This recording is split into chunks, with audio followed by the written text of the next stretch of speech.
आज मेरे पास दो कागज हैं।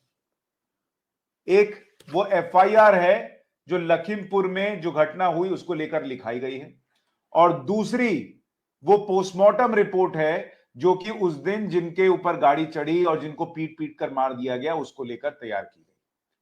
अब ये दोनों चीजें, एफआईआर और पोस्टमार्टम की रिपोर्ट और जो वीडियो सामने हैं, जो तथ्य सामने हैं, अभी तक उनको अगर आप मैच करा के देखिए तो क्या सच सामने आता है लखीमपुर का, वो आपको जानना और समझना चाहिए। सबसे पहले आपको दिखाता हूं कि इस एफआईआर में जिसे जगजीत सिंह नाम के एक आदमी ने लिखाया, ये उसी दिन रात को 2 बजे के आसपास लिखी गई, यानी पुलिस ने तुरंत एफआईआर लिख ली और इस एफआईआर में आशीष मिश्रा उर्फ मोनू को जो है, मोनू मिश्रा जो कि गृह राज्य मंत्री के बेटे हैं, उनको आरोपी बनाया गया। एक बात समझ लीजिए, एफआईआर जो होती है वो एक शिकायतकर्ता जो बातें पुलिस को बताता है, घटनाक्रम बताता है, वो होती है, और इसके बाद पुलिस जो है वो जांच करती है और फिर सच सामने आता है। तो पुलिस को जो वहां पर उस दिन किसान थे या प्रदर्शनकारी थे या जो भी थे, उन्होंने पुलिस को जो बताया वो सुनिए, फिर वो जो घटनाक्रम हुआ उससे मैच होता है या नहीं वो आपको बताऊंगा।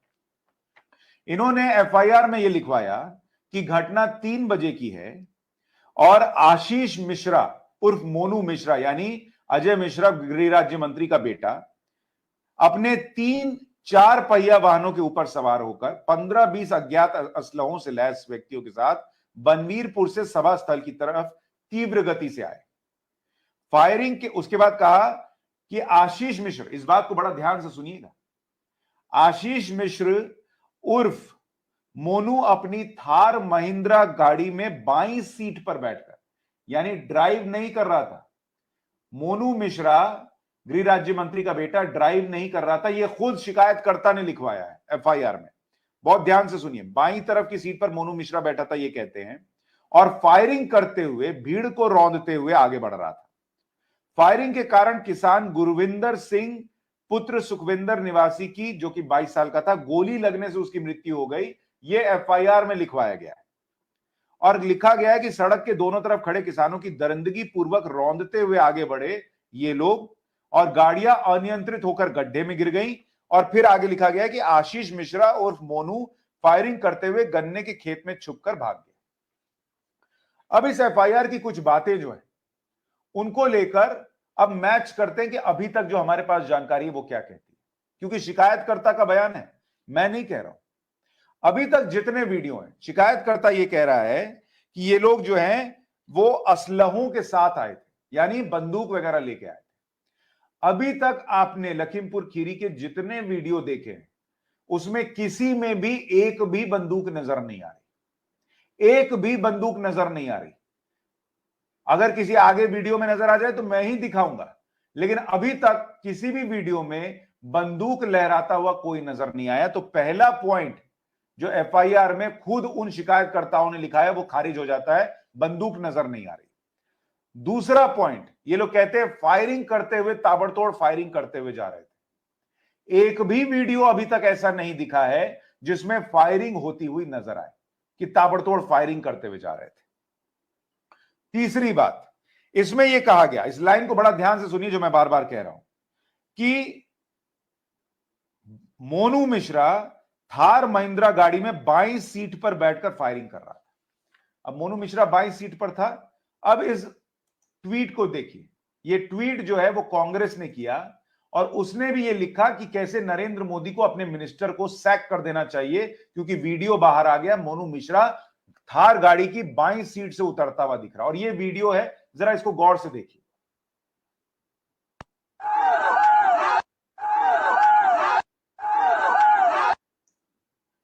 अब ये जो वीडियो है, इसको पॉज करके दिखाता हूं। इस वीडियो में जो बाईं तरफ से शख्स उतर रहा है, इस शख्स का नाम है सुमित जायसवाल।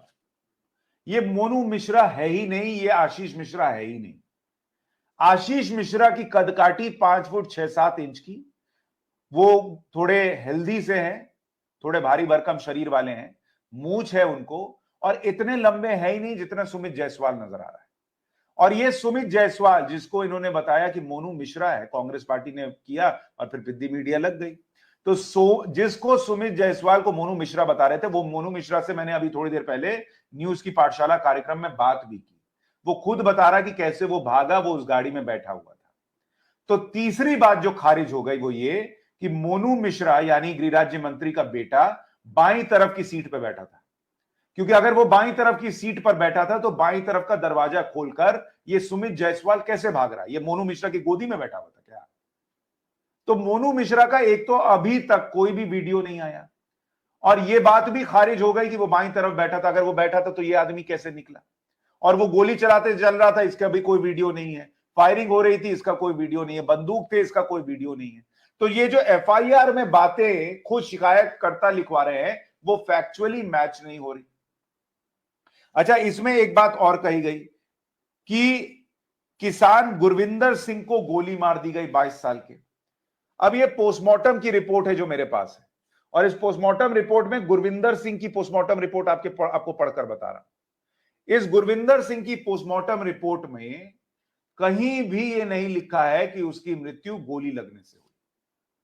इसमें ये तो लिखा हुआ है कि कैसे उसको चोट के निशान है, उसको नुकीली चीज से चोट लगी है, ये भी बताया गया है।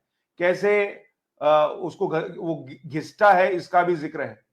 लेकिन कहीं भी गुरविंदर सिंह को गोली लगी हो ये पोस्टमार्टम रिपोर्ट नहीं कहती। और यहां एफआईआर में लिखवाया गया है कि गुरविंदर सिंह को नाम लिख के लिखवाया गया है कि गुरविंदर सिंह को गोली मार दी इसलिए वो मर गया। अब ये दोनों तो मैच नहीं हो रहे, तो फिर सच कौन कह रहा है? ये प्रश्न तो पूछा जाएगा कि ये कैसे हुआ।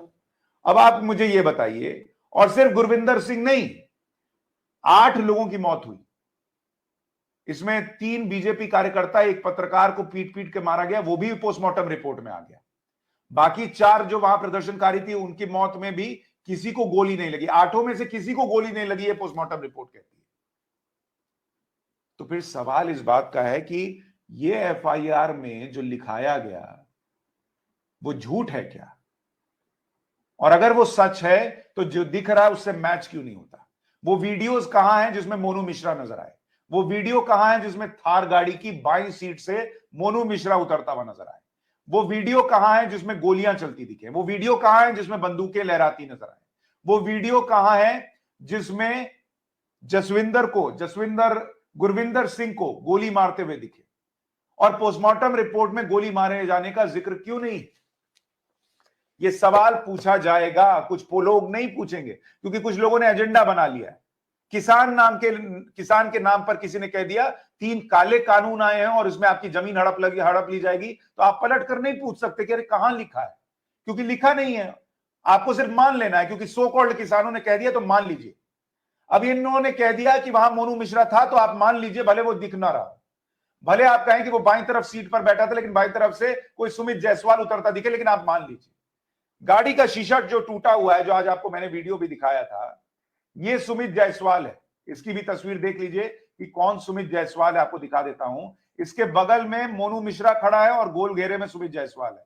तो दोनों को कंपेयर करके देख लीजिए, आपको पता चल जाएगा कि गाड़ी से उतरता हुआ कौन दिख रहा है। सुमित जायसवाल हो ना हो, लेकिन मोनू मिश्रा तो बिल्कुल नहीं है। उसकी कद काठी बिल्कुल मैच नहीं होती उस व्यक्ति से जो उतरता दिख रहा है। और मैंने आपको आज ये भी दिखाया था कि कैसे जिस गाड़ी के बारे में कहा गया कि गाड़ी ने उड़ा दिया, उसकी गाड़ी का आगे का शीशा टूटा हुआ था। उसी गाड़ी के बारे में आपको दिखाया कि उसका पीछे का शीशा टूटा हुआ था। ये सारी चीजें प्रश्न पूछ रही हैं कि वहां पर क्या हुआ, इसको लेकर जांच होनी चाहिए। लेकिन ये लोग ये कहते हैं कि ना कोई जांच मत कीजिए, कह दिया ना किसान, बस अब मान लीजिए, अब मोनू मिश्रा को फांसी पर चढ़ा दीजिए, बस फांसी पर चढ़ा दें क्योंकि आपने कह दिया। और वो लोग जो लाठियों से पीटते दिख रहे हैं उनके बारे में कोई चर्चा नहीं। और ये प्रियंका वाड्रा को सुनिए जरा क्या कह रही है, सुनिए। वीडियो आपके सरकार के एक मंत्री के बेटे को किसानों को अपनी गाड़ी के नीचे कुचलते हुए दिखाता है। इस वीडियो को देखिए और इस देश को बताइए कि इस मंत्री को बर्खास्त क्यों नहीं किया गया है। प्रियंका वाड्रा ये वीडियो बनाकर प्रधानमंत्री नरेंद्र मोदी से पूछ रही हैं कि इस मंत्री को बर्खास्त क्यों नहीं किया गया। क्यों? क्योंकि वहां अभी जांच पूरी हो गई है क्या, और आपने कह दिया इसलिए किसी को बर्खास्त कर दें? कोई वहां दिखे न दिखे, वीडियो प्रूफ हो न हो, आप जो कह रहे हैं उससे मैच चीजें हो ना हो, पोस्टमार्टम में बात मैच हो ना हो, लेकिन चूंकि प्रियंका वाड्रा ने कह दिया इसलिए अब मिनिस्टर को जो है उसको आप सैक कर दीजिए। इनका पूरा एजेंडा जो है वो ये है ही नहीं कि किसान को न्याय मिले, इनका पूरा एजेंडा ये है ही नहीं कि वहां क्या है ये सच पता चल सके। इनका पूरा एजेंडा ये है कि किसी तरीके से नरेंद्र मोदी सरकार का एक मंत्री बर्खास्त हो, ताकि ये दिखाया जा सके कि नरेंद्र मोदी जो है, उनकी जो सरकार है वो किसानों के खिलाफ। इनको कोई किसान से मतलब नहीं। किसान से मतलब होता तो राजस्थान में किसानों को लाठियां मारी जा रही हैं क्योंकि वो कह रहे हैं कि हमारी धान खरीद लो। उन किसानों की कोई बात नहीं, वहां कोई नहीं जाता। कल मेरे ही शो में कहा था इनके प्रवक्ता ने कि अभी वहां मरे थोड़ी है, गोली थोड़ी, वहां पुलिस ने मारा थोड़ी है, लाठी मार दिया, उससे कोई फर्क नहीं पड़ता। प्रियंका वाड्रा वहां नहीं जाएंगी। और कुछ लोग कहते हैं इस अंधी दौड़ में दौड़ना पत्रकारिता है। वो पिद्दी मीडिया जो सालों से यही नैरेटिव चलाती है, इनके दफ्तर से व्हाट्सएप जाता है और उसको ट्वीट मारते हैं और चाहते हैं कि दुनिया यही काम करे। प्रश्न ना पूछे कि कैसे वहां लाठियों से मार दिया गया लोगों को, कौन थे वो लोग, किसान थे क्या, किसान ऐसा कर सकता है क्या। प्रश्न ना पूछे कि गाड़ी का शीशा कैसे टूटा दिख रहा है, प्रश्न ना पूछे कि बंदूकें क्यों ना नजर आ रही, प्रश्न ना पूछे कि वहां बंदूकें लहराती नजर नहीं आती, गोलियां चलती नजर नहीं आती, प्रश्न ये ना पूछे कि मोनू मिश्रा बाएं तरफ से उतरता नहीं दिख रहा, प्रश्न ये ना पूछे कि वहां पर किसानों के ऊपर वाकई क्या हुआ नहीं हुआ, इसका सच क्या है, ये सामने आना चाहिए। ये प्रश्न ना पूछा जाए कि पोस्टमार्टम रिपोर्ट में गोली से मौत का जिक्र क्यों नहीं, ये क्यों ना पूछे। फिर पत्रकार किस बात के हो भाई, ये भी तो बता दो। लेकिन ये इस देश में चलता है। मैं आज भी कह रहा हूं, मोनू मिश्रा के खिलाफ सबूत मिल जाए, वीडियो आ जाए, तथ्य सामने आ जाए, उसको सजा दीजिए। लेकिन सिर्फ इसलिए क्योंकि वो उनके पिता जो हैं वो किसी सरकार में मंत्री और आपको उस आदमी को घेरना है जो उस सरकार के मुखिया हैं, इसलिए आप एक एजेंडा चला दें। यूपी में इलेक्शन है इसलिए इस मामले का माहौल बना दें। ये तो इस देश में पहले चलता था, अब नहीं चलता।